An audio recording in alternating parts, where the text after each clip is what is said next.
Hello and welcome to another episode of the Oil, Gas, and Gravy podcast. I'm Griffin. I'm Sebastian. I'm Chase. And we have a good back-to-back to cover for you as the Canes took 2 wins this weekend, Sunday against the Devils and the Calgary Flames. That they did. But I think the bigger news, the trades went through. The trades went through. So the Canes traded. Can you pull up the trade? I know we traded Michael Bunting. We traded a conditional first or second round pick based on whether or not Carolina makes the Stanley Cup final. A conditional 5th round pick that will only transfer if Carolina wins the Stanley Cup final. We traded forward Ville Koivunen, who is actually having a fantastic year in Finland. He's a prospect. We traded Cruz Lucius, who is also having a fantastic year for I believe the University of Wisconsin. But I do not know. Most importantly, we traded Michael Bunting, who was a second-line winger for the Canes, and my beloved Vasily Ponomarev. I mean, we received Jake Gensel and defenseman Ty Smith. So Yes. overall, I think this is a good trade. I think we retained our top prospects. Yeah. The fact that we are able to acquire a Jake Gensel, and we saved Nishkin, we saved Moreau, we saved Blake, we saved Najou, we saved Ungersorum, we saved some pretty everyone. good prospects.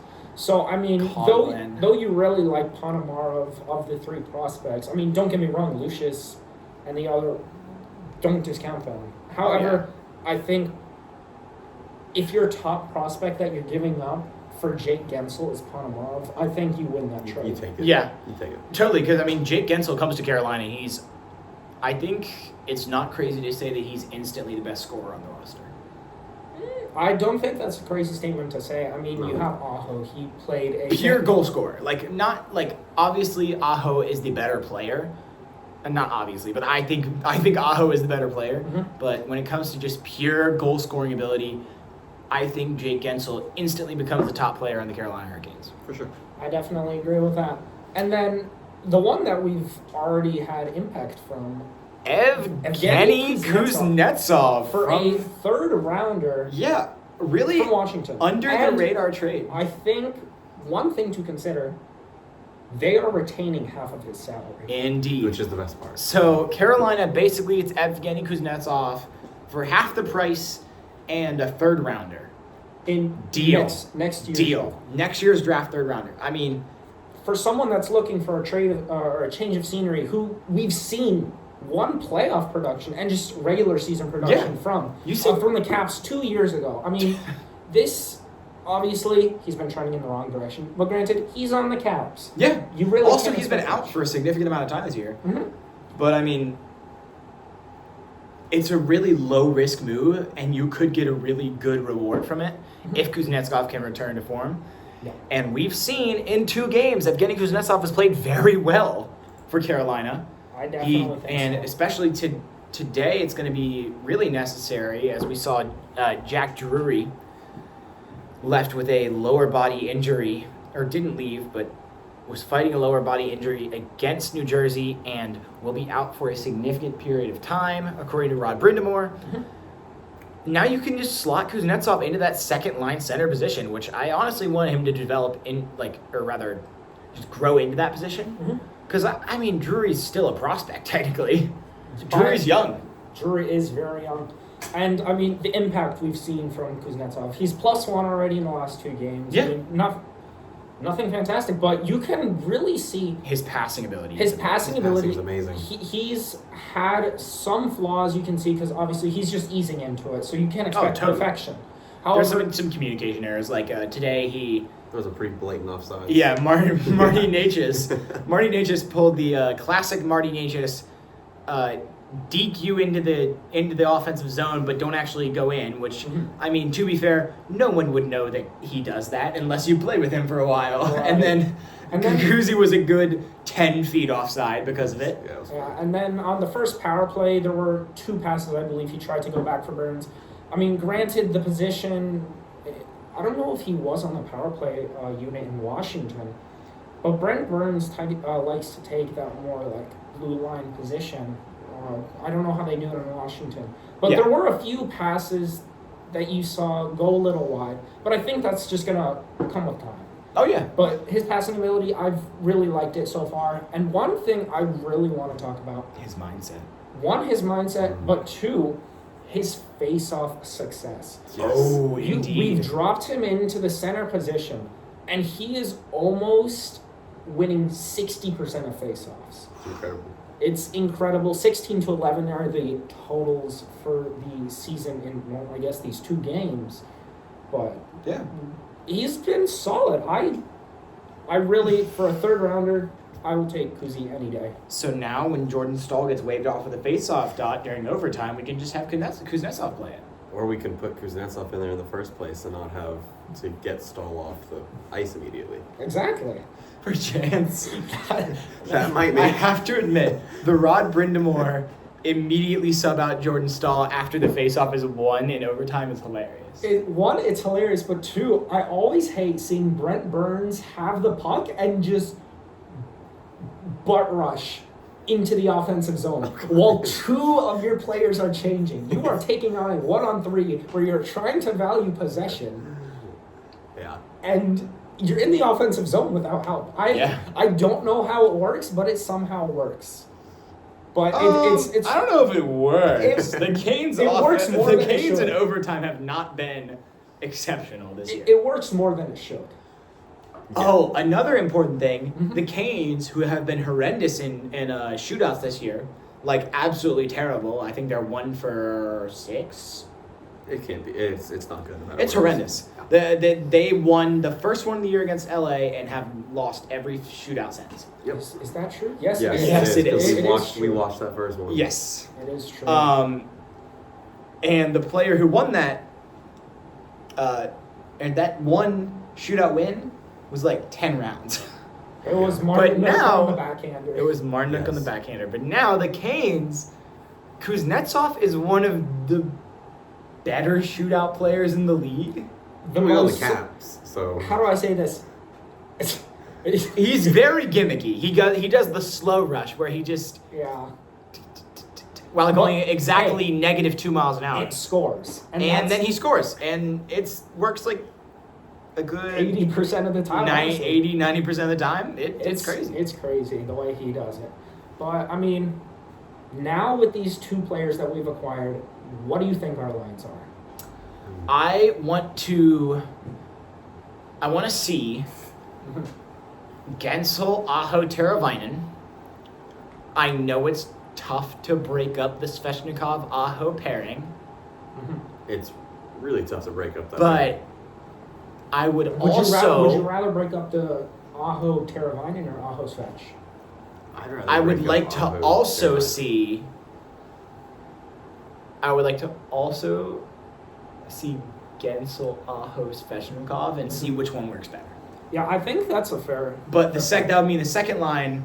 I kind of hope that it's Necas, Kuznetsov, and then whichever one of Teravainen and Svechnikov isn't on the first line.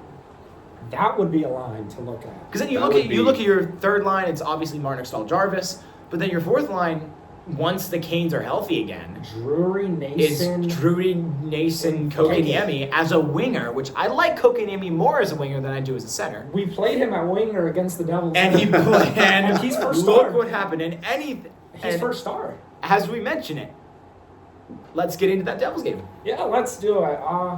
A solid performance overall. I didn't hate the way we played. I think we gave up more than we should have, but I definitely think we played a good bit to our game. We outshot them, which is really what we look for. However, one thing, we've been mentioning it, we got to stay out of the box. We spent 12 minutes in the box. Yeah. And it really cost us at some point. The 4-on-3, was a little nerve-wracking, so to Yeah, speak. for sure.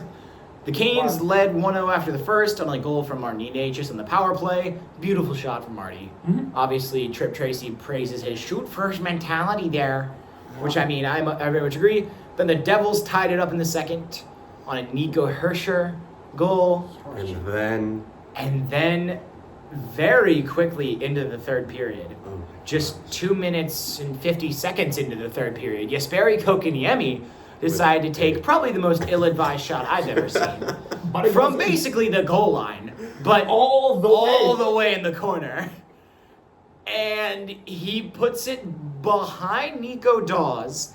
It hits the opposite post, comes back, hits Dawes in the back, and goes in the goal. It was an amazing goal. Honestly, one of the most amazing shots I've ever seen.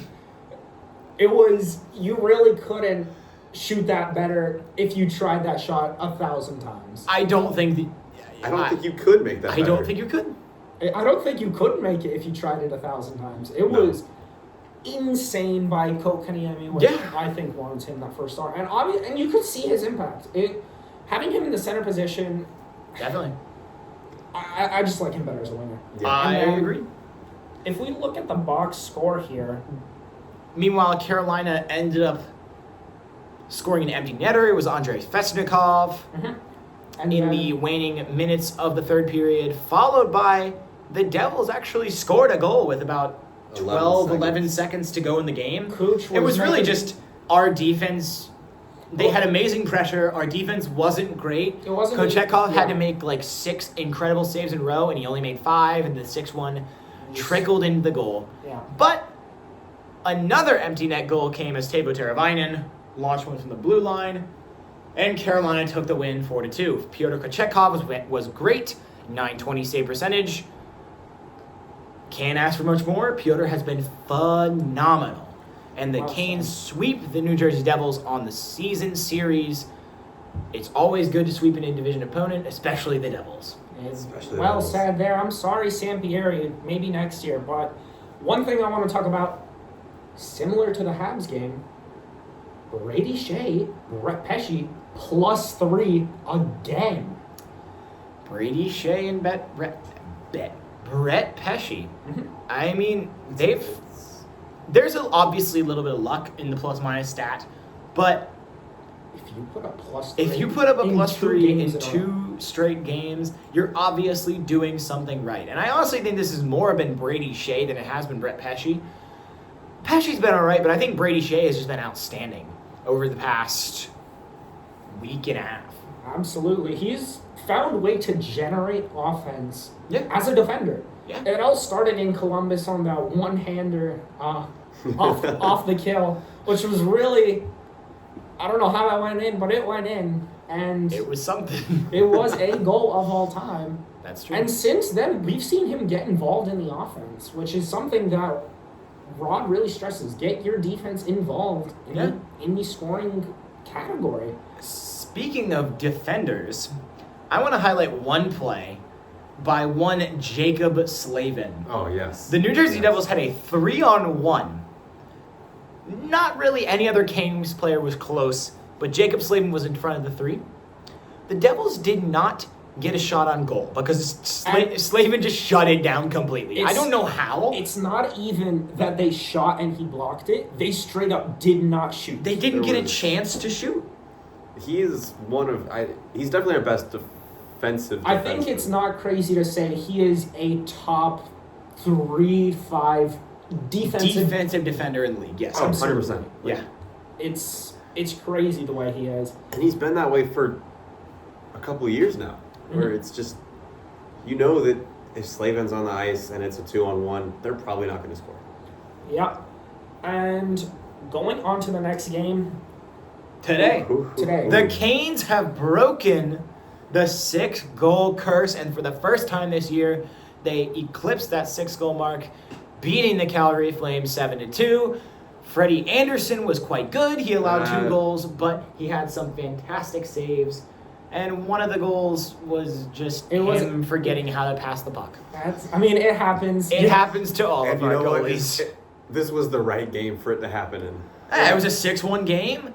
Freddie just gave up the puck right in front of his own empty net. I mean, and they score and. But I don't think you can discount the performance from Freddie. There were some insane saves. That one pass, the paddle save, and then he redirects his stick to instead make the puck bounce forward into his legs, which not many goaltenders would think to do that. Indeed. In the first place, not many goaltenders would make that paddle save. Yeah. So it's really impressive to see Freddie make that save, and I believe he had an even 900. Which yep, he did 2 goals on 20 shots. You can ask for better, but then you'd be delusional. But I'd take that save percentage any day. Absolutely. Any week. If the Canes can't score more than 2 goals in any given game, they're probably not going to win anyway. Mm-hmm. And one thing I want to highlight again, we talked about it in the last game, defense getting involved. Jalen Chatfield, Dmitry Orlov. Pack your bags. We're going to Kathmandu. +4, both of them today. Chatty even got involved in the scoring. He scored a goal. Yeah, he did. And had an assist too. His goal was just a slap shot from the slot, but still. It goes in. It's a great shot. Mm-hmm. If you can get this sort of consistency from your defense, where you're getting a +3, a +4 line, even a +2 sometimes. Absolutely.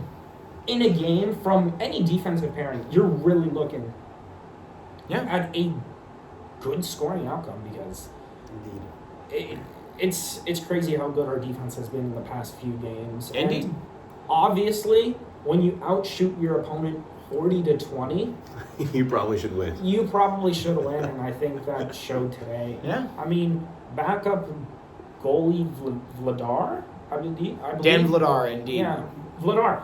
He didn't have a bad game. I mean, there's obviously Carolina. There was some shots that he wanted back. No, obviously. Yeah. However, he's a backup, and he posted an 8.25 against 40 shots.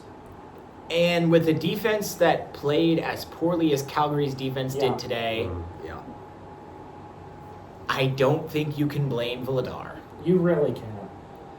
Meanwhile, the first goal of the game, absolute beauty. Sebastian Aho and Jordan Martinook on the breakaway. Mm-hmm. They go tic-tac-toe. It wasn't even a breakaway. It was there were 2 defensemen. Indeed. And they go tic-tac-toe, and Martinook stuffs it home.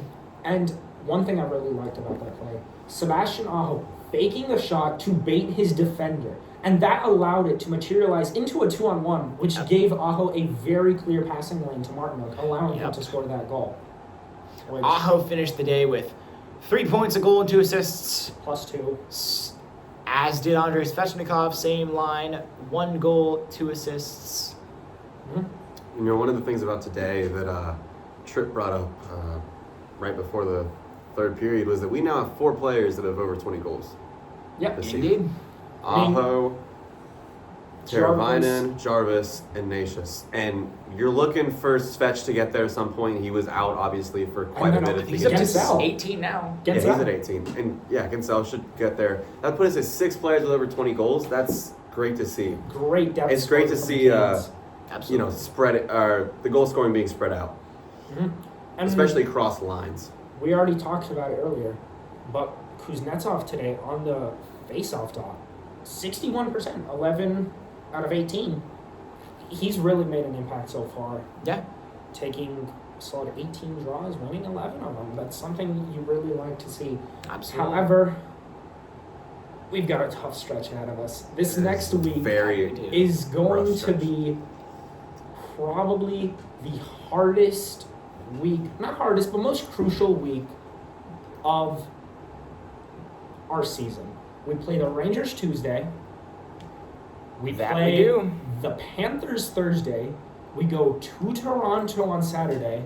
And then we go to Ottawa on Sunday. So we have a back-to-back. And then one thing I want to mention, we have a back-to-back Saturday, Sunday. And then we have a back-to-back on Wednesday, Thursday. That is an evil stretch. That is not Wednesday, Thursday, Friday. Regardless, that is going to be rough. No matter what team you are, yeah, how good you are, how poor you are, that is a stretch of games. And then it's followed up by 3 in-division games, 2 on the road at New York versus Philadelphia and Raleigh, and then at Washington before Toronto comes to Raleigh on the 24th. I mean, this is what it comes down to. I think that if you're going to win the division, if you're going to win the Metro Division, I think you have to do it here. You need to beat the Rangers. I say that's obviously first and foremost. Yeah. Yes. Because we're going to get them on the second night of their back-to-back when they play the Devils. I mean, granted, they should easily win that one. The Devils have been feisty, especially lately. However, I mean, look at them their play against Carolina. They did not play bad at all. I mean, in my opinion, I think the Devils played fast. If KK does not make that miracle of a shot, that is a 1-1 game. They Yeah. don't pour the. I think that's a. I don't think it's crazy to That's say that the Devils played well. They played pretty well. I'll give them that on that game. However, if you just look at how the Devils' season has been, they are kind of in shambles. Yeah. However, I mean, if this is a good stretch of games for them, I mean, that's good for us because if they can beat the Rangers, that would be amazing. The division is on the line on that Tuesday game. And it is amazing to think that we're even having this discussion when at one point in December we were 10 points away from the Rangers. And they had a game in hand on us. And we were like, are we going to even be close to winning the division? We were worried about the Flyers. And we were worried about, was it the Caps at that point in the season? Yes, it was the Caps. We were worried about making the playoffs. Yeah, there was a serious discussion about, are we going to make playoffs? And I really think we've just matured as a team. We've found the chemistry. We've gotten to our game. We've had our rough patches, as any team will. But I think our team is coming together. And if you are looking at the New York to Toronto stretch, what are you looking for in terms of points? That is a solid 1, 2, 3, 4, 5, 6, 7, 8 games. You're looking to at least take New York to overtime. That's more of a must-win situation. I'd say of our next 16 points, a win on that road trip is probably 10 points. I think we can do better than 10. I think we can. I think if you get 10 points in this road trip and you do it in the right places, like if you take that game against New York and you take the game against the Isles and Toronto too, because keep in mind they are 2 points behind us. Yeah.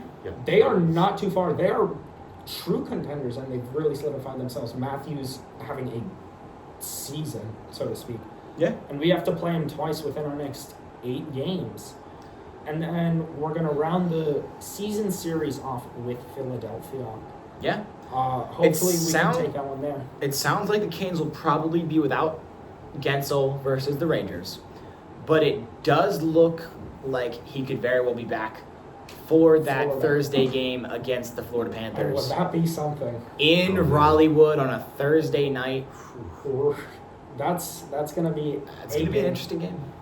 I would love to go to that game. How are tickets only $26 to that game? That is insulting. You better go. Do we want to go? I can't go. Griffin? We can mischeck. Perchance, we'll see. Anyways, that would be a great game to go to, but we've got less than 20 games in the season. What would you like to see out of this? I think that this stretch is super important. I think that win more than half of these games and you're sitting pretty. I think the other thing to look for, besides points, obviously, is to see Gensel and Kuzi solidify themselves in the team and build some chemistry that, is obviously not there yet, as we've seen over the past weekend. Because you're looking for Gensel to really settle in and become a true goal scorer as we head into the playoffs, which is something we struggled to do. Last year against the Panthers, every single one of those games we lost was a 1-goal game. Was it Panthers? It was Panthers, right? Yeah. Okay. I started laughing like I said something dumb. I think that if you can get there, if this division race comes down to the wire, The last 6 games for Carolina, 4 of those are either against Washington, Columbus, or Chicago. I think that Carolina has the scheduling advantage there. Mm-hmm. Obviously, you're playing one in Boston against the Bruins and one in St. Louis. St. Louis isn't amazing, but they're pretty good. And luckily, we kind of own Boston. Yeah, they are. We kind of own Boston lately, so you look to continue that trend. Yeah. Mm-hmm. Make Marchand as mad as possible. I think that's all the time we got for today. I agree. Yeah. Catch us on Tuesday or Wednesday, maybe. We'll see. For the next episode of the Oil, Gas, and Gravy podcast. Rangers suck. That they do.